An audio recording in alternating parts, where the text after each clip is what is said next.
الرحمن الرحيم يا أيها الذين آمنوا بالله ورسوله والكتاب الذي نزل على رسوله والكتاب الذي أنزل من قبل ومن يكفر بالله وملائكته وكتبه ورسله واليوم الآخر فقد ضل ضلالا بعيدا صدق اللہ العظیم۔ یہ سورہ نساء کی 20 رکوع کی آیت ہے۔ آیت کا ترجمہ یہ ہے: ایمان والو، ایمان لاؤ اللہ پر، اس کے رسول پر، اس کتاب پر جو اپنے رسول پر نازل کی ہے، اور اس کتاب پر جو اس سے پہلے نازل کیا ہے، کر چکا ہے۔ اور جو کوئی بھی انکار کرے اللہ کا، اس کے فرشتوں کا، اس کی کتابوں کا، اس کے رسولوں کا، آخرت کے دن کا، تو بہت دور گمراہی میں چلا گیا۔ کتاب الایمان، تو کتاب الایمان کی حدیث جبریل کل آپ کو میں نے سنائی تھی۔ الحمدللہ کہ اس ناچیز کے پاس 3 شرح ہیں۔ ایک شرح مظاہر حق ہے، تو یہ مولانا شاہ اسحاق صاحب رحمۃ اللہ علیہ، شاہ ولی اللہ صاحب کے جو نواسے تھے، انہوں نے جو بیان کی ہے، آپ قطب الدین صاحب انہوں نے لکھی ہے وہ شرح۔ دوسری شرح جو ہے توضیحات، حضرت مولانا فضل محمد صاحب دامت برکاتہم، یہ جامعۃ العلوم اسلامیہ علامہ محمد یوسف بنوری ٹاؤن کراچی، یہ حیات ہیں ابھی، اللہ تعالیٰ ان کی حیات اور خدمات میں برکت عطا فرمائے، ان کی شرح ہے۔ اسی سے ملا علی قاری کی شرح ہے مرقات۔ تو کل مظاہر سے میں کچھ باتیں سنائی تھی، آج کچھ اور باتیں آپ کو اسی حدیث کی طرف سے سنانا ہے۔ تو پہلی بات یہ ہے کہ ایمان کی تشریح کیا ہے، ایمان کا معنی کیا ہے۔ ایمان کا لفظ امن سے ماخوذ ہے، جو خوف کی ضد ہے۔ امین یا امن سمیع اسموں سے آتا ہے، یعنی بے خوف ہونا۔ جب باب افعال سے آمن کے معنی ہوتا ہے تو بے خوف بنانا، یہ معنی ہو گیا۔ آمن تو زیدن، میں آمن کو، زید کو میں نے امن دیا۔ کس سے؟ تکذیب سے۔ ایمان کے معنی اللہ پر ایمان لانے، تکذیب سے میں نے امن دیا، یہ مطلب اس کا ہوتا ہے۔ تو اسی سے اس کے معنی اذعان، یقین، تصدیق کے ہوتے ہیں۔ تو ایمان کی جو تعریف ہے، ایک تو علامہ انور شاہ کشمیری رحمۃ اللہ علیہ جو بہت بڑے محدث سے فرماتے ہیں: تصدیق النبی صلی اللہ علیہ وسلم بما جاء بہ نبی صلی اللہ علیہ وسلم باعتماد علی نبی صلی اللہ علیہ وسلم۔ نبی صلی اللہ علیہ وسلم کی تصدیق، جو کچھ وہ لے کر آئے اس کی تصدیق، ان کے اعتماد پر مان لینا۔ یہ دیکھیے کتنی جامع تعریف کی ہے۔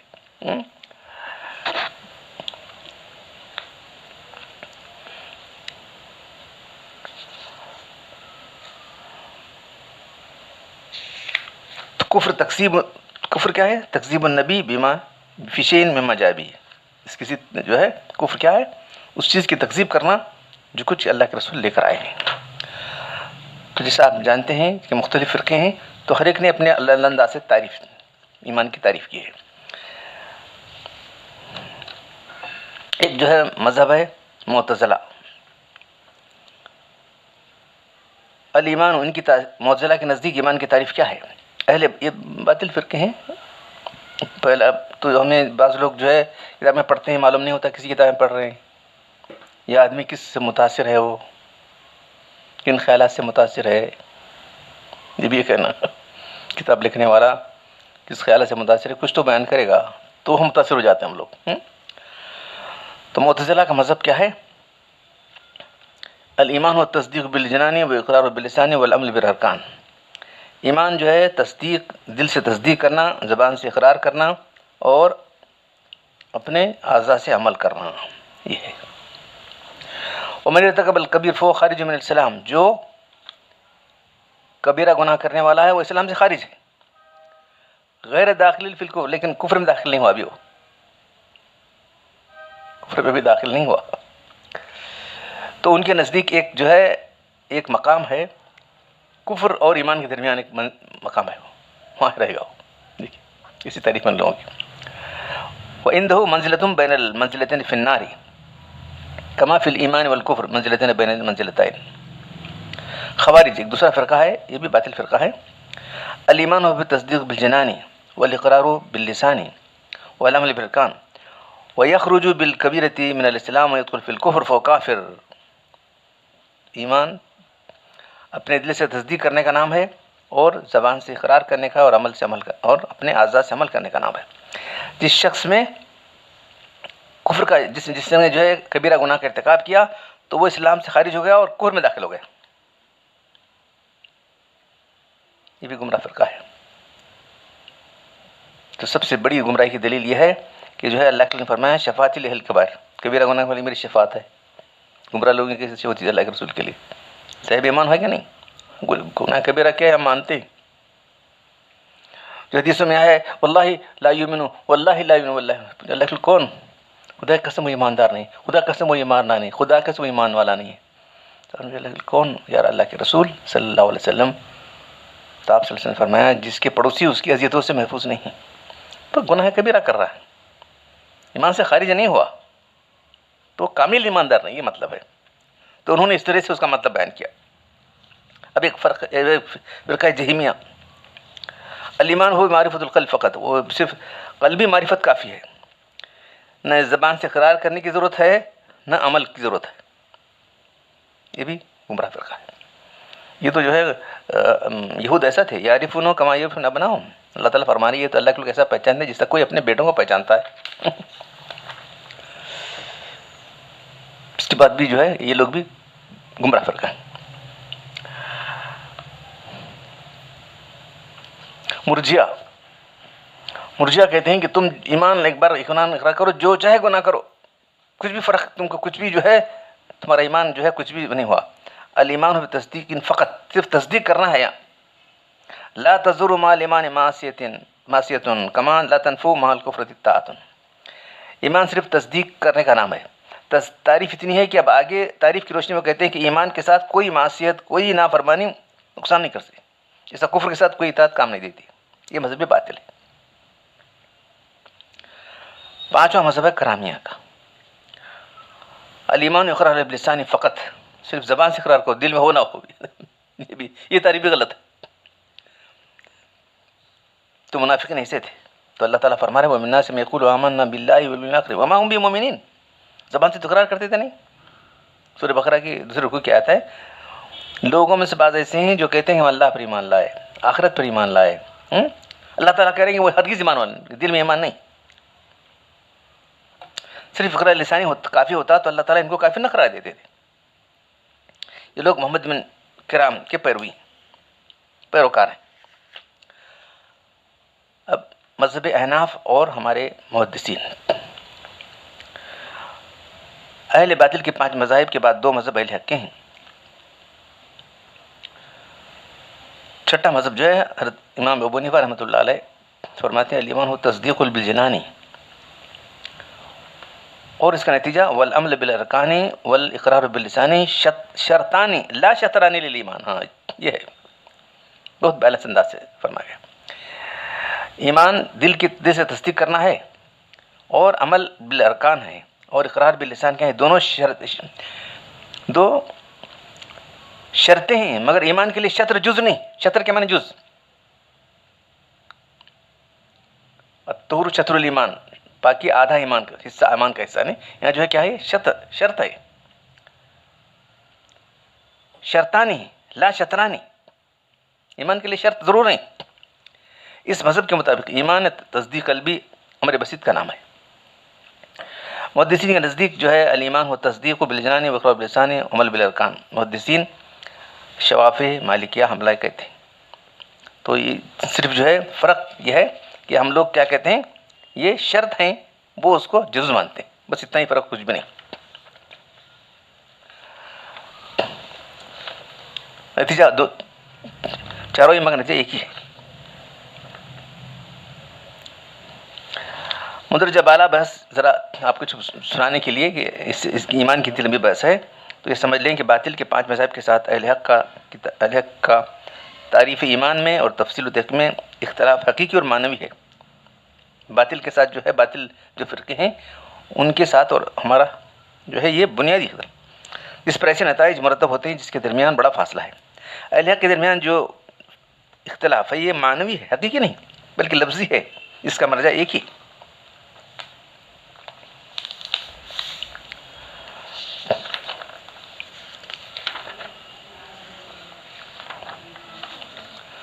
تو کل جو حدیث آئی تھی عن عمر بن الخطاب رضی اللہ تعالی عنہ قال بینما نحن عند رسول اللہ صلی اللہ علیہ وسلم ذات یوم استلع علینا رجل شدید بیاض الثياب شدید سواد الشق لا یری علیہ اثر السفر ولا یعرف من احد۔ حضرت عمر بن خطاب رضی اللہ تعالیٰ عنہ فرماتے ہیں ایک دن ہم جناب رسول اللہ کی خدمت میں حاضر تھے، اچانک ایک شخص آئے جن کا لباس نہایت سفید تھا، بال نہایت سیاہ چمکدار تھے، ان پر نہ تو سفر کی کوئی علامت نظر آ رہی تھی اور نہ ہمیں سے ان کو کوئی پہچانتا تھا۔ وہ حتی جلس الی النبی صلی اللہ علیہ وسلم فاسند رکبتیہ وضع کفیہ الی فخذیہ، اتنے قریب آ کے اس کے بیٹھ گئے کہ اپنے گھٹنے اپنے اللہ کے گھٹنوں سے ملا دیے اور اپنے دونوں ہاتھ اپنے رانوں پر رکھ لیے۔ پھر فرمایا کیا کہا ان سے آنے والے میں، یا محمد اخبرنی عن الاسلام، وسلم مجھے بتائیے کہ اسلام کیا ہے۔ آپ صلی اللہ علیہ وسلم نے فرمایا کہ ان تشہد ان لا الہ الا اللہ، الاسلام یہ ہے ان تشہد ان لا الہ الا اللہ وان محمدن رسول اللہ وتقیم الصلاۃ وتؤتی الزکاۃ وتصوم رمضان وتحج البیت ان استطاع الیہ سبیلا۔ اسلام کی حقیقت یہ ہے کہ تم گواہی دو کہ اللہ کے سوا کوئی معبود نہیں ہے اور محمد صلی اللہ علیہ کے اس کے بندے اور رسول ہیں، وسلم اس کے رسول ہیں۔ پھر نماز قائم کرو، زکوٰۃ دیا کرو، رمضان کے روزے رکھو اور بیت اللہ تک پہنچنا ممکن ہو تو زاد راہ موجود ہو تو بیت اللہ کا حج کرو۔ تو اس شخص نے جواب سن کر کہا آپ نے صحیح فرمایا۔ اور عمر رضی اللہ عنہ ہمیں تعجب ہوا کہ آدمی ایک طرف تو سوال بھی کر رہا ہے پھر جواب کی تصدیق بھی کر رہا ہے۔ پھر اس نے پوچھا اخبرنی عن الایمان، مجھے بتائیے کہ ایمان کیا ہے۔ تو آپ صلی اللہ علیہ وسلم قال ان تؤمن باللہ وملائکتہ وکتبہ ورسلہ والیوم الآخر وتؤمن بالقدر خیرہ وشرہ۔ آپ صلی اللہ علیہ وسلم نے فرمایا کہ ایمان ہے کہ تم اللہ کو، اس کے فرشتوں پر، اس کی کتابوں کو، اس کے رسولوں کو، قیامت کے دن گزرنے سے تسلیم کرو، یقین کرو کہ جو کچھ برا بھلا پیش آ رہا ہے سب اللہ کی تقدیر کے فیصلے کے مطابق ہے۔ اس نے کہا آپ نے بجا فرمایا۔ پھر اس نے پوچھا فاخبرنی عن الاحسان، مجھے بتائیے کہ احسان کیا ہے۔ تو آپ صلی اللہ علیہ وسلم نے فرمایا ان تعبد اللہ کانک تراہ فإن لم تکن تراہ فإنہ یراک۔ تو آپ صلی اللہ علیہ وسلم نے فرمایا تم اللہ کی بندگی سے رکو گے تم اللہ کو تم دیکھ رہے ہو، اگر جسے تم اللہ کو نہیں دیکھ رہے اللہ تو تم کو دیکھ ہی رہا ہے۔ پھر اس نے دریافت کی قیامت کے بارے میں مجھے بتائیے، یعنی قیامت کب آئے گی مطلب۔ اخبرنی عن الساعۃ، تو آپ صلی اللہ علیہ وسلم ما المسؤول عنہا بعلم من السائل، جس کے بارے میں جس سے سوال کیا جا رہا ہے یعنی میں جاننے والے سوال کرنے سے زیادہ نہیں جانتا۔ تو اس نے کہا کہ مجھے قیامت کی نشانی تو بتا دیجیے۔ آپ صلی اللہ علیہ وسلم نے فرمایا ان تلد الامۃ ربتہا، لونڈی اپنے آقا کو جنے گی، برہنہ پا برہنہ جسم مفلس لوگ، حفاۃ العراۃ الآلۃ الرعشاء، بکریوں کے چرانے والے بڑی بڑی لمبی لمبی اونچی عمارتوں میں رہیں گے۔ ثم انطلق، وہ سائل چلا گیا، ولبثت ملیا، میں کچھ دیر رہا، وہ آدمی چلا گیا، میں کچھ دیر توقف کیا تو اللہ کے نے مجھ سے پوچھا عمر جانتے ہو سائل کون تھا؟ میں نے کہا اللہ رسول ہی جانتے ہیں۔ تو کہا کہ جبریل ہیں جو تم کو تمہارا دین سکھانے کے لیے آئے تھے۔ تو کل یہ آپ کے سامنے بات آئی تھی کہ بہت جامع حدیث ہے، اس کو مسنہ کہا گیا۔ تو یہ واقعہ کب پیش آیا؟ یہ واقعہ اللہ کے وسلم کے آخری دور میں پیش آیا، حجۃ الوداع کے بعد، جب دین مکمل ہو چکا تھا۔ تو اس طرح اللہ کے کیوں نہیں بولے سب باتیں، سب بول چکے تھے، ایک حدیث کے اندر ساری باتیں جمع کرنا تھا، جامع طور پر دین کا جو ہے نقشہ پیش کرنا تھا۔ پھر صحابہ کرام اگر سوال کر سکتے تو کر سکتے تھے ایسی باتیں، تو صحابہ کرام کو سوالات کرنے سے روک دیا گیا تھا، سب بلا ضرورت کے سوال نہیں کرتے تھے۔ جیسے یا الذین آمنوا لا تسألوا عن اشیاء ان تبد لکم تسؤکم، سورہ مائدہ میں اللہ تعالیٰ فرمایا ایمان والو تم غیر ضروری سوال نہ کرو، اگر وہ تم کو ظاہر کیا جائے تو تم کو خراب لگے گا۔ ایک سے اٹھ کھڑا ہوا اللہ کے رسول میرا باپ کون ہے؟ کیسے کیا بولیں گے اللہ کے رسول؟ ہاں تو آپ نے فرمایا تیرا باپ فلاں آدمی ہے۔ اللہ کے فرمایا یہ لوگوں اللہ نے حج فرض کیا، حج کرو۔ ایک سے کیا ہر سال کرنا، کیا ہر سال فرض ہے؟ 3 بار سوال کیا کہ ہر سال فرض ہے؟ اللہ کے خاموش رہیے، تو خاموش رہنا چاہیے تھا۔ تو اللہ کے فرمایا اگر میں ہاں کہہ دیتا تو ہر سال کرنا فرض ہے، پھر تم نہ کر سکتے تھے. اس لیے جہاں تک میں خود میں بیان نہ کروں، تم جو ہے اسے کلید کر مت پوچھو. اگر تریدون ان تصلوا کما سئل موسیٰ من قبل، کیا تم اس طرح چاہتے ہو کہ جس طرح موسیٰ علیہ السلام سے سوال کیا گیا؟ موسیٰ علیہ السلام کو خود پوچھتے تھے بنی اسرائیل، کیا تم اس طرح چاہتے ہو؟ تو صحابہ کرام جو ہے سوال کرنے سے بالکل بہت احتیاط کرتے تھے، سوال نہیں کرتے تھے. تو اس لیے جو ہے اللہ تعالیٰ نے جبریل علیہ السلام کو بھیجا، جاؤ یہ ایسے ایسے اہم سوالات جو ہے تم کر کے دین کا پورا نقشہ ان سامنے پیش کرو. دین کا پورا نقشہ ایک حدیث کے اندر آنے کے لیے یہ سب اتنا جو ہے کیا گیا ہے. اور پھر جو ہے اللہ کے لیے فرماتے ہیں یہ پہلی بار ہے کہ میں جبریل کو نہیں پہچانا، پہلی مرتبہ ہے، یعنی جبریل کس انداز سے آئے وہ بھی دیکھو. تو حدیث کا پورا جو ہے بیک گراؤنڈ بیان کیا جا رہا ہے، یعنی بالکل چھپ کر کہاں بھی ایک جگہ کونے میں نہیں ہو رہا ہے. اللہ کے رسول کان رسول صلی اللہ علیہ وسلم یومن بارز للناس، ایک نمایاں جگہ پر اللہ کے رسول بیٹھے ہوئے تھے. تو صحابہ کرام نے اللہ کے رسول کو بیٹھنے کے لیے ایک چبوترا بنایا تھا، چبوترا بنا اس پر آپ بیٹھتے تھے اللہ کے رسول. تو آپ بالکل کھلے بیٹھے تھے، صحابہ کرام بھی سب کھلے، سب بالکل چھپ کر کسی یہ واقعہ پیش نہیں ہے، بلکہ اوپن اس کے اندر جو ہے اوپن اس کے اندر کمرے کے اندر واقعہ پیش آیا. اسی سے اللہ مخلوط علماء اساتذہ مسجد کی نمایاں جگہ بنانے پر استدلال کیا ہے. علماء کے لیے اونچی جگہ بنا سکتے ہیں بیٹھنے کے لیے، بشرطیکہ کی ضرورت ہو. نیچے بیٹھ گیا تو کیسا کرے گا؟ اس کے بعد لفظ اصطلع علینا، تشریف لایا، جا کر کوئی لفظ نہیں، طلع علینا اچانک آ گیا ایک شخص. یہ دیکھو طلع، جب سورۃ طلوع ہوتا نا ویسا لفظ وہ استعمال کیا گیا. دفتن آ گئے، پھر ان کا لباس اتنا سفید تھا، بال سیاہ تھے، بالکل ینگ نوجوان آدمی کی شکل میں پیش آئے.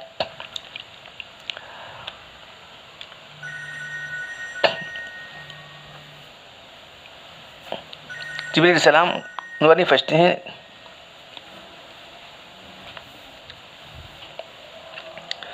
تو جو ہے سفید کپڑے، بالکل بہت زیادہ سفید فرمایا جا رہا ہے، شدید بیاس، بالکل سفید کپڑے تھے. پاک صاف کپڑے رہنا چاہیے طلبا کے. بال جو ہے بکھرے ہوئے نہیں ہونا چاہیے، بال کالے. اب تو جوانی میں علم حاصل کرے، یہ بالکل کالے بال کب ہوتے ہیں؟ جبکہ جوانی کا شروع ہے، عنفوان شباب کی بات ہے. عنفوان شباب کے اندر جب بال کالے ہوتے ہیں تو ایک دم اب پھر ایسا آ گئے کہ کوئی جانتا نہیں ہے. اور یہ دیکھ کہ تعجب ہے کہ سفر کا اثر بھی نہیں ہے آدمی پر، اس طرح سے آ گئے. تو سفید لباس اللہ کو پسند تھا پہننے کے لیے. اپنے سفید لباس پہنو، یہ بہت پاک ہوتا ہے. اپنے مردوں کو اسی میں کفن دیا کرو. تو آنے کے بعد صحابہ کرام سے ایک دوسرے کو دیکھ رہے تھے، کون سا آدمی ہے، کہاں سے آئے.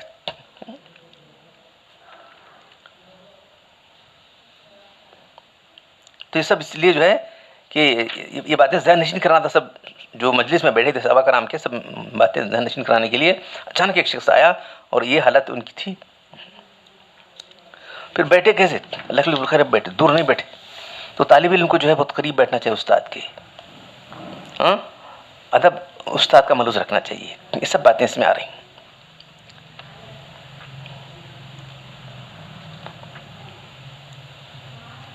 تو لفظ یہاں یا محمد فرمایا انہوں نے.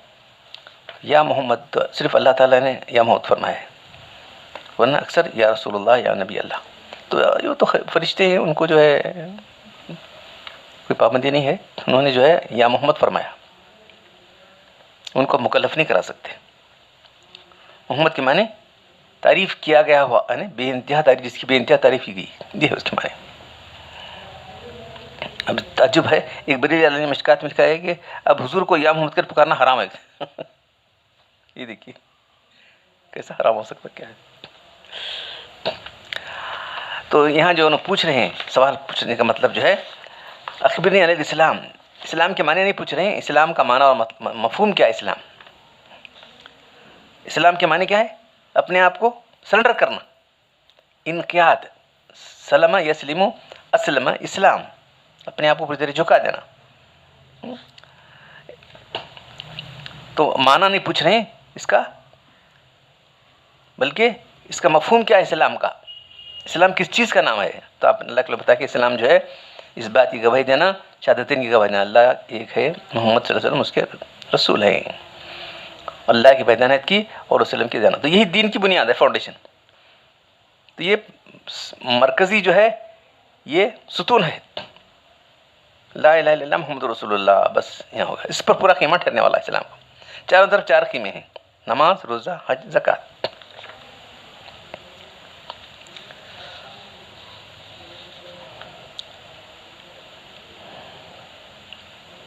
توحید سے متعلق امام غزالی فرماتے ہیں للتوحید لبانی و قشرانی، توحید کے لیے 2 چھلکے ہیں اور 2 مغز ہیں، جس طرح بادام میں ہوتا ہے.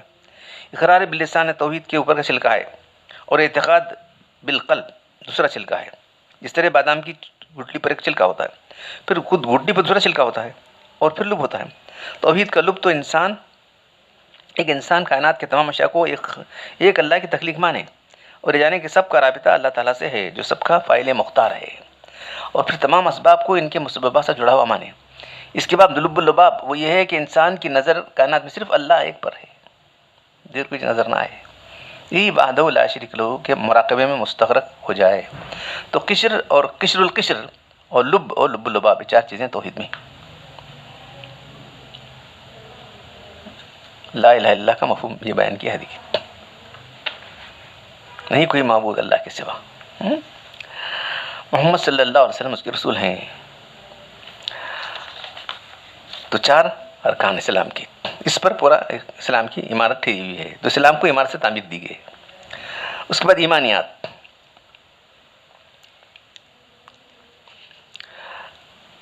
یہ شخص صحابہ جو فرماتے ہیں قال صدقت فعجبنا له، اس نے کہا آپ نے سچ کہا، تم کو تعجب ہو رہا ہے کہ اپنے لا علمی ظاہر کر رہا ہے، پھر تصدیق بھی مطلب جانتا ہے شخص. صحابہ جانتے تھے کہ علم کا منبع چشمہ اللہ کے رسول کی ذات ہے. اس حال کے بھی خود سے ملے نہیں، تصدیق کیسا کرتے ہیں؟ تو جاننے کے بعد آپ نے تصدیق بھی فرمائی. تو ایمان جیسا کہ معلوم ہے کہ کسی کی تصدیق، اب معلوم ہے کہ دل کی تصدیق اہم ہے، زبان سے اقرار، اور یہ شرطان ہے، اور عمل بالارکان. ان تؤمن باللہ، اللہ پر، اس کے رسول پر، اللہ پر،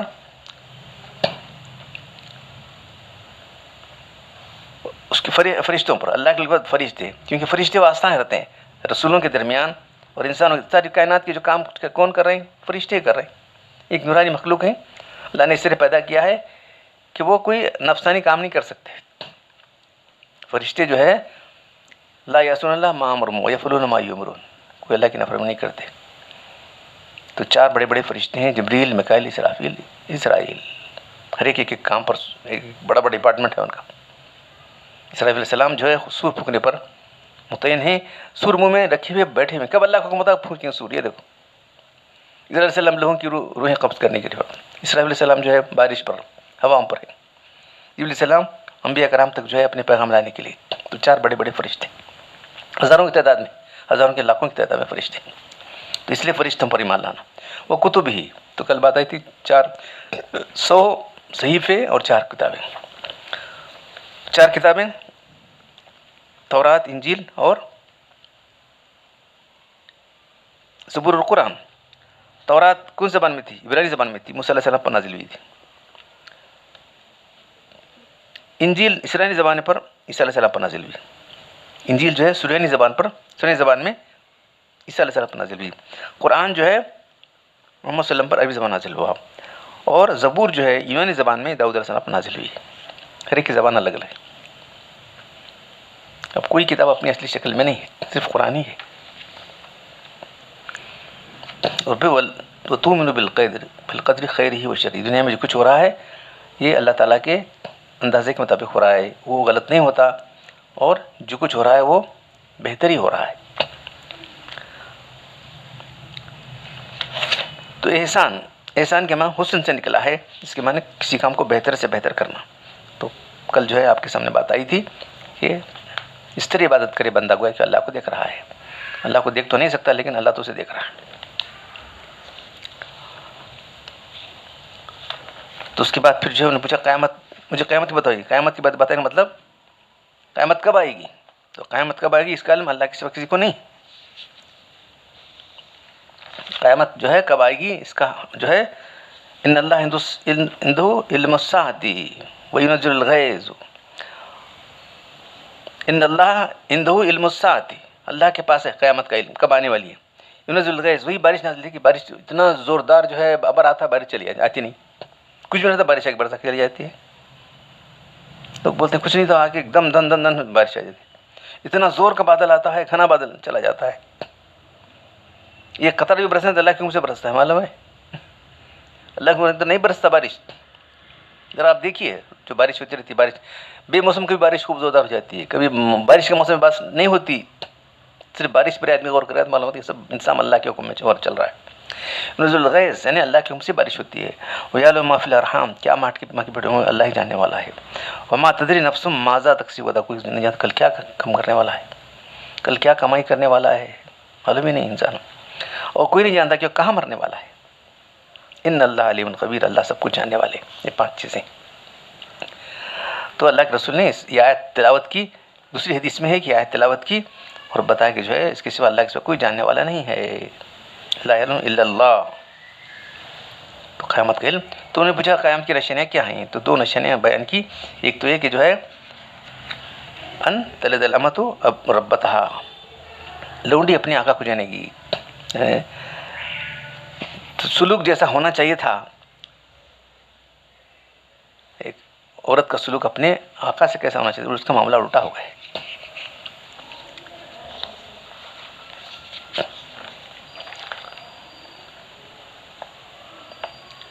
تمام چیزوں کا ذکر نہیں کیا گیا ہے، صرف 1-2 موٹی موٹی نشانیاں کہ جو ہے کثرت فتوات ہوگی، لونڈی کثرت ہو جائے گی، لوگ فساد لونڈی کو بیچنا شروع کریں گے، اسی ایسا ہو جائے کہ ماں اپنے بیٹے کی خاطر فروخت ہو جائے گی، بیٹا آقا بنے گا، یہ ہے مطلب، یہ بھی ہے لونڈی کی اولاد میں بادشاہ بن جائیں گے، تو یہ مائیں اس بادشاہ کی بیٹی کی ریت میں آ جائیں گی۔ پھر تر الحفاظ ننگے پیر ننگے بدن، بکریوں کو چلانے والے کہا گیا ہے، اونٹوں کو چلانے والے نہیں کہا گیا ہے، بکریوں کو چلانے والے میں جو ہے عاجزی ہوتی ہے، انکساری ہوتی ہے، وہ لوگ جو ہے بڑے بڑے جو ہے محلات بنائیں گے اور جو ہے اونچے پوسٹ پر چلے جائیں گے۔ آج دیکھ رہے ہیں جو ایک زمانے میں بالکل جو ہے حقیر ذلیل سمجھاتے تھے، اونچے پوسٹوں پر ہے کہ نہیں، سب بڑے بڑے پوسٹوں پر وہ لوگ ہیں، ذلیل جو ہے خوار لوگ، تو اس لیے کیسے کیسے ویسے ویسے ہو گئے، ویسے ویسے کیسے کیسے ہو گئے۔ تو قیامت کے 1-2 نشانیاں، ایک نشانی جو ہے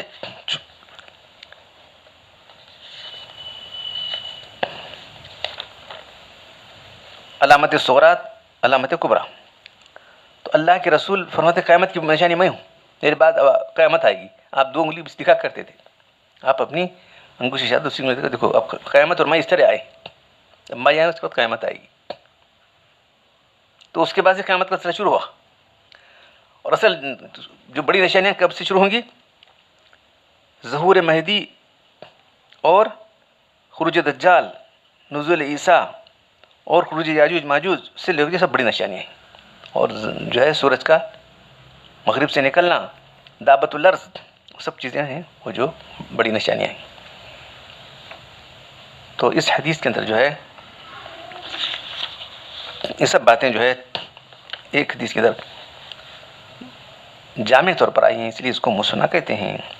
دوسری بات جو شاعر نے یہ لکھی ہے کہ اچھا سوال نصف علم ہوتا ہے، ڈھنگ سے سوال کرنا آدھا سوال جو ہے آدھا علم ہوتا ہے، ڈھنگ سے سوال کیا گیا تو انہوں نے کس طرح سوال کیے، اللہ نے کس طرح جواب دیا، تو اس نے جو ہے اس میں تقریباً پورے دین کا خلاصہ آ گیا ہے۔ تو اللہ تعالی ہم سب کو اللہ کے رسول کے ارشادات کو سننے، سمجھنے اور عمل کرنے کی توفیق عطا فرمائے۔ سبحان ربک رب العزت عما یصفون وسلام علی المرسلین والحمد للہ رب العالمین۔